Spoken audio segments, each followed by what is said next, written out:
Welcome to my video. My name is Alice, and I want to talk about Mars because Mars went into Taurus on January 7th, and I thought it would be fun to make a video talking about this transit that's going to be from January 7th of 2021 until March 5th of 2021. So this is a 2-month transit of Mars and Taurus. And then I was thinking it would be fun to pick a archetype card from the Carolyn Mace Archetype Cards deck. And I've been doing that lately. It's been fun to have a card to contemplate and for the collective to contemplate in regards to the transit. It kind of brings a point of focus, and it's something that, you know, you can just think deeper and deeper and allow that contemplation to continually unfold throughout the transit. So Mars actually, as I said, ingressed into Taurus on January 7th. But before Mars went to Taurus, Mars was in Aries. And Mars actually entered Aries on June 29th of 2020 and stayed all the way until January 7th, which is really very rare for Mars to stay in one sign for that long. And you may already know that Mars rules Aries, so it was in its own sign. And it actually made some interesting squares to Pluto, Saturn, and Jupiter and Capricorn. And these were first quarter squares, which means that they're energies that are actually starting something new. And there is typically a energy that feels like pressure or some kind of impetus to move forward in a new direction. And yet there hasn't been a lot of exercise with this new direction yet. And so that Mars square can sometimes it can feel challenging, and yet the challenge actually helps direct the energy in the ways in which the new ways in which we want to be acting on our desires. You might know that Mars is actually how we get what we desire. And Mars is connected to our conscious desires. One of the things that I think about when I think about Mars is its connection to Pluto.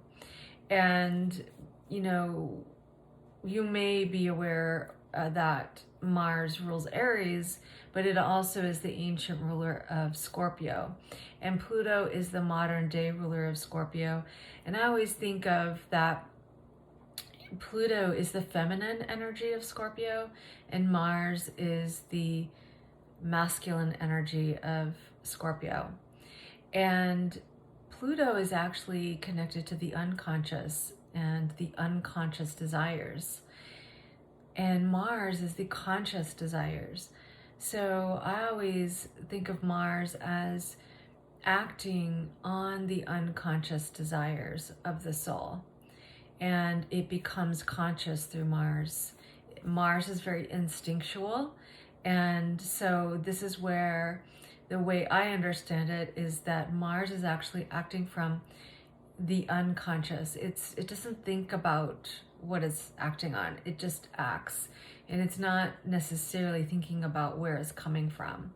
But Mars will, when we are engaging Mars, we're gonna be just instinctually acting. And so when Mars actually was in Aries and it was squaring Pluto, Jupiter, and Saturn, just remember that Mars actually made a new phase conjunction to those planets, meaning it seeded something new when it made the conjunction, and then it moved all the way over to Aries, where then this is where whatever was seeded is starting to where we're starting to feel that energy of instinctually acting on that. And so As I said, Mars went into Aries on June 29th of 2020, and the first square that it made was to Jupiter on August 5th, and then it squared Pluto on August 14th, and then it squared Saturn on August 24th. So I just wanted to give those dates because you might actually look back on those dates and contemplate what was going on for you. And it might have been eventful. It might give you some clues about just the story and the unfolding of what's going on in your personal life and in the collective as well. So just to give you a little bit more information before we go into the card reading, Mars, it went retrograde on September 9th of 2020 at 28 degrees. And when it retrograded, it went to square Saturn on September, I'm gonna look here because I can't quite see. So September 28th of 2020. And then Saturn went direct at 25 degrees on September 29th. It then squared Jupiter on October 18th. It squared Pluto on October 8th. And then it went direct at 15 degrees on November 14th and squared Pluto December 22nd. And then, as I said, Mars then went into Taurus, January 7th. So Mars is actually starting to square now Jupiter and Saturn. So on December 21st, you probably already heard that Jupiter and Saturn made a 0-degree conjunction in Aquarius.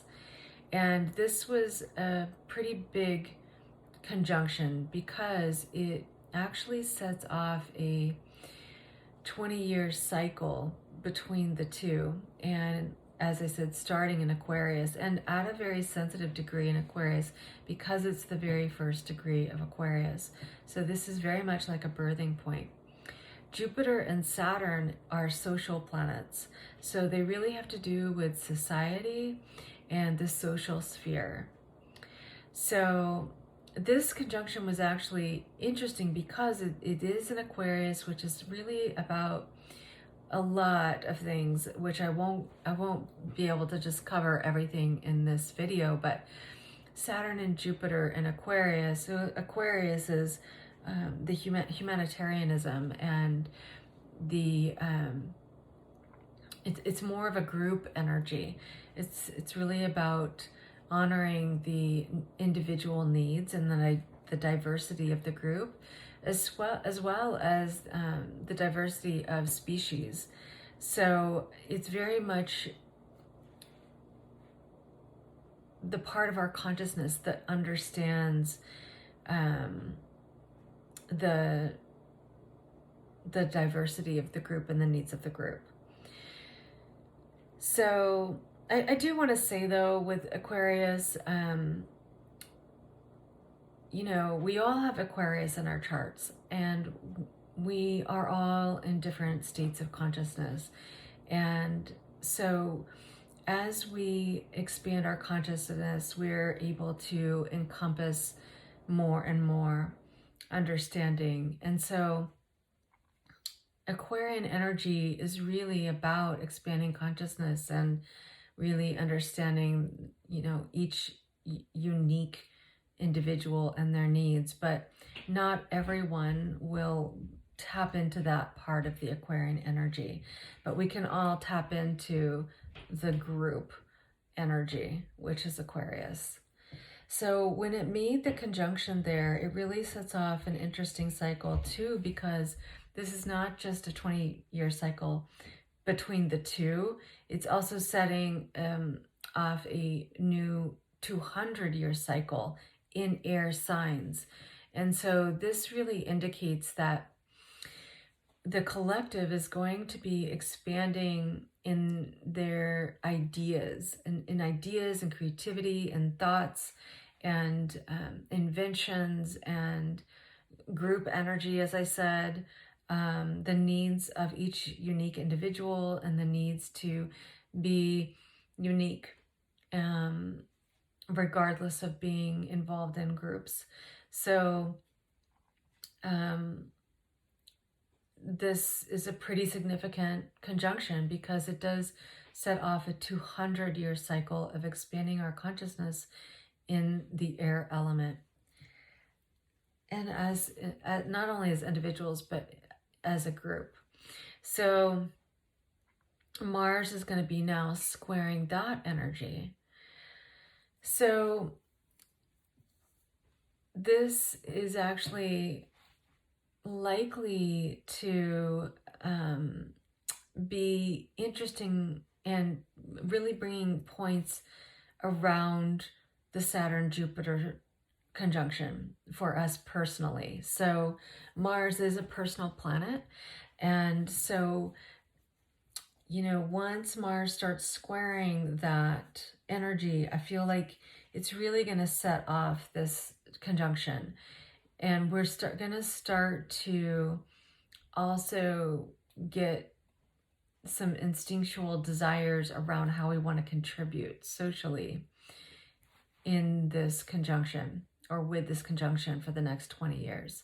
So also, one of the things I really wanted to mention is that it's interesting because Mars goes into Taurus on January 7th, and then Uranus, the ruler of Aquarius, goes direct at 6 degrees on January 14th, and then Mars reaches Uranus in a conjunction at 6 degrees on January 20th.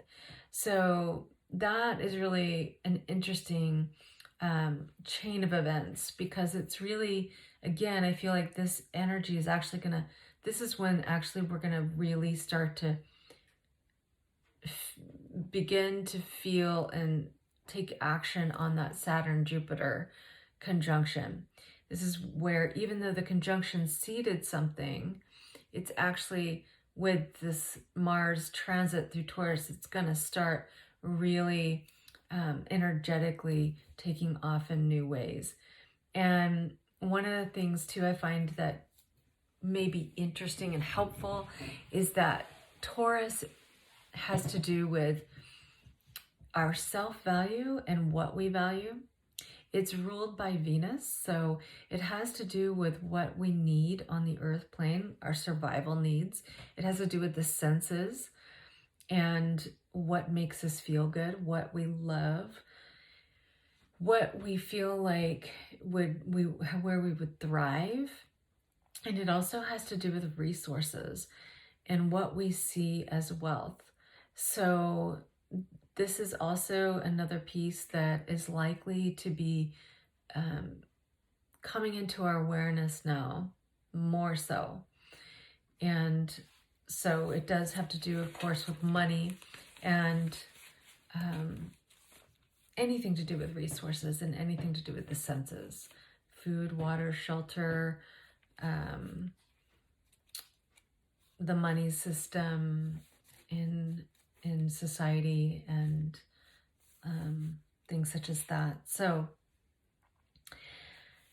I hope this is helpful, and I'm thinking that I am going to start the cards, and I'm just gonna clear the deck by doing some shuffles.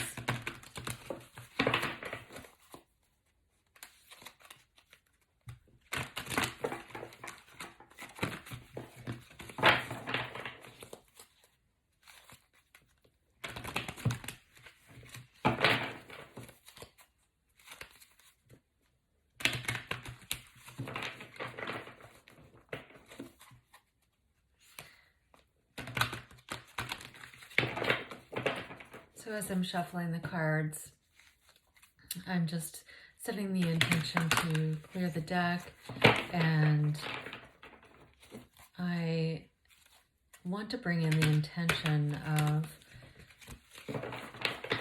finding the card that would be the most helpful for anyone that would be watching this video in contemplating the Mars and Taurus transit that's happening January 7th of 2021 to March 5th of 2021.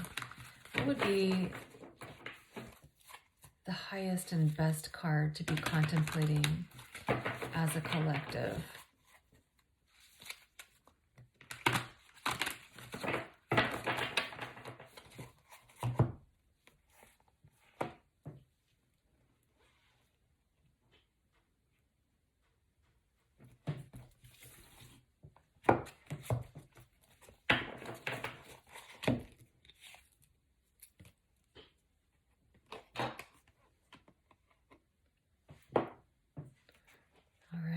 So this is the card we got.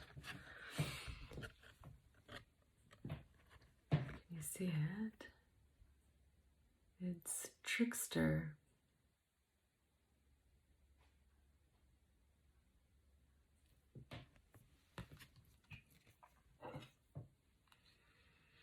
The light attribute is transcending convention, stuffiness, and predictable behavior. The shadow attribute is manipulating others through duplicity. I'm just going to go ahead and read, and then I'll read from the book. And here, just so you know, here is the book, Carolyn May's Archetype Cards. And I'm going to read through the book, and then I'll talk about what comes to my mind about the card. So, plays dubious jokes or tricks, makes fun or is made fun of. Can be either a deceiver who tricks others out of something they're entitled to, or a helper or messenger from the divine.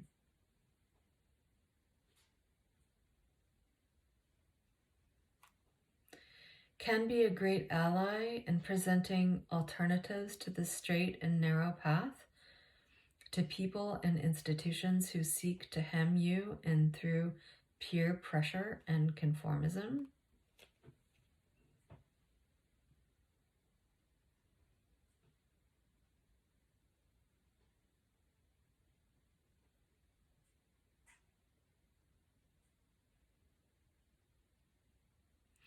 Shadow trickster takes pleasure in misleading and upsetting others. Look for a lifetime pattern, either of creating havoc or of liberating by transcending convention, stuffiness, and predictable behavior. So I think it's kind of interesting that we get this card to contemplate. So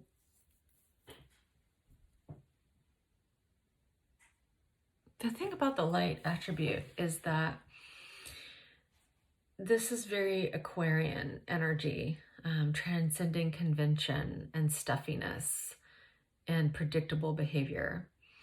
I would say that the predictable behavior and convention and stuffiness is very much a Capricorn energy, when Capricorn has it's like overdone. It can be so restrictive that it just becomes stuffy. And, the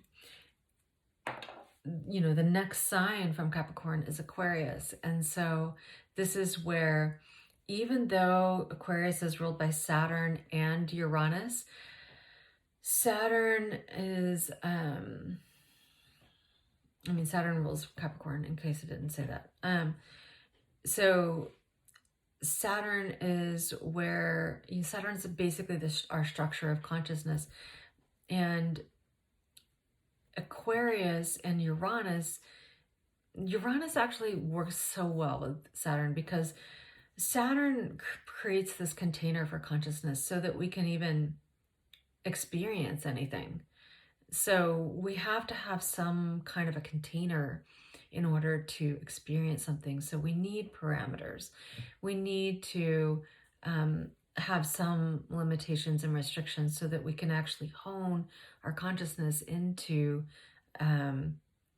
experiencing things and then gaining wisdom from that. And Saturn and Capricorn is very much about that. But it becomes stifled when those restrictions don't, when they've been outworn, when they've been outlived. It's like you gain wisdom, but then you need to learn more. You need to open up and be able to learn new things or expand beyond the container of one segment of knowledge. So Aquarius is where we do that, and it's very much connected to that. So it's Uranus, really, this is where Uranus can come in and really liberate us from the Saturnian Capricorn energy that needs the parameters in the container, but then sometimes the container becomes like a prison. And so Uranus busts in and, like, you know, creates avenues of liberation. And so it's interesting, you know, Saturn and Uranus both rule Aquarius, and Aquarian energy can sometimes be like a trickster because it's very much about transcending the convention of Capricorn. It's very much about, you know, it needs to kind of individuate. Individuation is very much a Aquarian term. And so it can need to think outside of the box and to be weird and just like be completely unique and like try on different things, different ways of being, different everything, you know.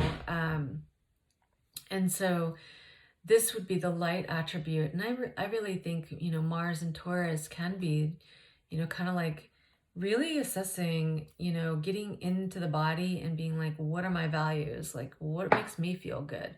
What makes me feel good in my body? And it can be Mars squaring the Saturn, Jupiter, and Aquarius, I think could be like kind of like a either instinct to just get outside of any previous restrictions or parameters or outside of the box and expressing oneself in a new way in society and in your group sphere. But the shadow attribute of that would be, yeah, it says manipulating others through duplicity. So, I think really that's just speaking to like not being authentic, not like manipulating as in like, well, with one person you're one way and with another person you're not sharing who you really are, because, and that, you know, that can be because it's something that's new, that you're not knowing if you're safe to actually express yourself in this new way.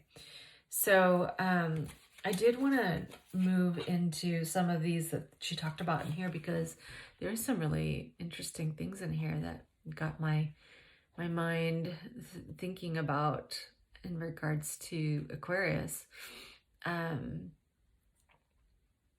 I just say Aquarius because of the trickster energy. And I feel like really Mars and Taurus can be like really testing out, you know, kind of like instinctually, like almost testing out being different, being in this new way, however that's translating for you individually or even collectively. I personally, I mean, this is my opinion, probably is a lot of people's opinion, so I feel okay to say it, but, you know, meaning that I know this is more of a collective reading, but in my opinion, like there's definitely been trickster energy in the collective we've all been noticing. So,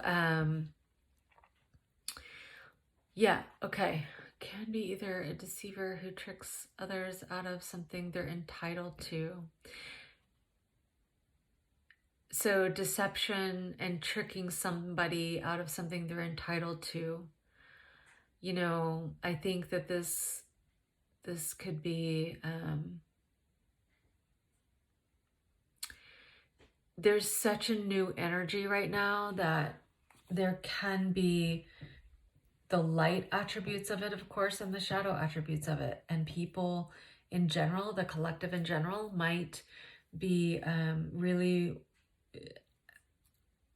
testing what the boundaries are. Then there is so much new energy that's happening because we've completed a huge karmic cycles in Capricorn. And that means not only our individual karma, but also our collective karma.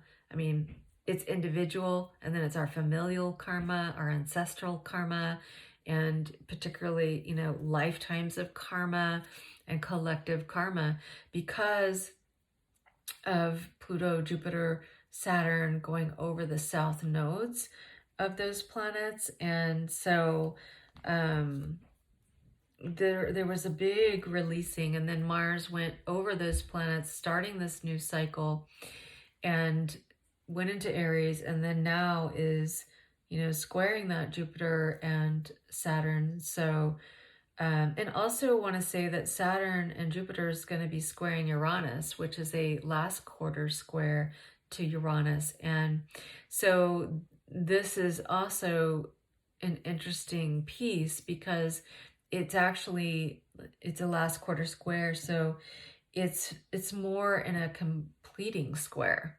It's not a beginning square. So society is coming to a completing square, or the group energy is coming to a completing square around, you know, Saturnian and Jupiter energy, which is our beliefs and philosophies, and also just the way we structure our society, laws,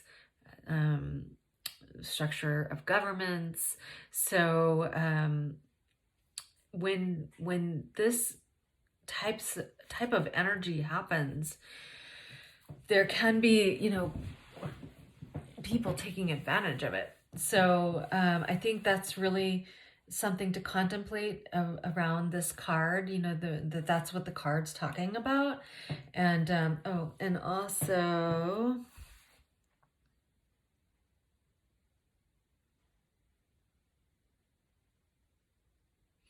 can be a great ally in presenting alternatives to the straight and narrow path, to people and institutions who seek to hem you in through peer pressure and conformism.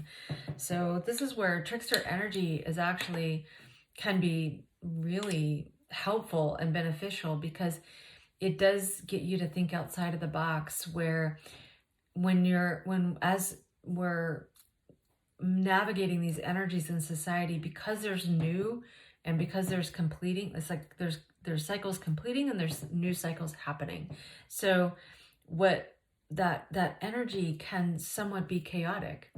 And, you know, of course we know completions and beginnings are somewhat chaotic because the energy is changing, it's transforming into something new. So this is where people can take advantage of that, and also try to hone other people in and not take, you know, advantage, meaning like like acting on one's own behalf for the goodness of oneself and and of the collective. There can be people that manipulate or try to control the energy rather than actually allow goodness to unfold from it. So I think that's how I would interpret that. I want to make sure I got it all. Plays dubious jokes or tricks, makes fun or is made fun of. I mean, I think that's also an Aquarian energy, because Aquarians are so different. It's so unique. People that have prominent Aquarian energy or planets in Aquarius are typically unique. They don't like to be like everyone else. They don't like to be put in a box, and they need to expand their consciousness through being different or trying new things or different things. So I think that this is where they can be made fun of. They can be like misunderstood, or people can think they're crazy. You know, they think they have crazy ideas because they're so advanced. They're so like far out. But actually, this is why Aquarian energy is the inventors and the scientists and like super, super intelligent people. And because they don't think inside the box, they think outside the box. They actually are often misunderstood, but they are actually people that are bringing in the ideas that are going to become mainstream in the future. And oftentimes they're labeled as crazy. So I think that's kind of what that's talking about. And so this is where, you know, individuation and the Aquarian energy and thinking outside the box and being willing to be completely authentic and unique. And even if it seems crazy, it's actually good to trust yourself and allow yourself the freedom and the liberation that comes through Aquarian energy to be creative and to expand your consciousness and to think outside the box. And no matter how far out it seems, this is the energy that actually helps evolve society. So I definitely would encourage that kind of energy. It's exciting, and it brings up, you know, it brings the evolution of humanity. And Aquarian energy is related to humanity. And so I hope this is helpful. If you have any ideas or thoughts that you'd like to share about the card or anything I said, I would love to hear. I love hearing people's thoughts and ideas. I love the conversation, and I always feel like everybody benefits from it. We all learn and expand by sharing our ideas, and no matter how different they are, we really do help inform each other and expand our thought processes. And really, that's what this is about, this Saturn-Jupiter conjunction. And the Mars in Taurus is really going to help us to expand our values and adjust our values in our value system and what makes us feel good and alive and in love. And so I hope you enjoy this transit. And if you like this video, please share it, like it, and thank you so much for watching.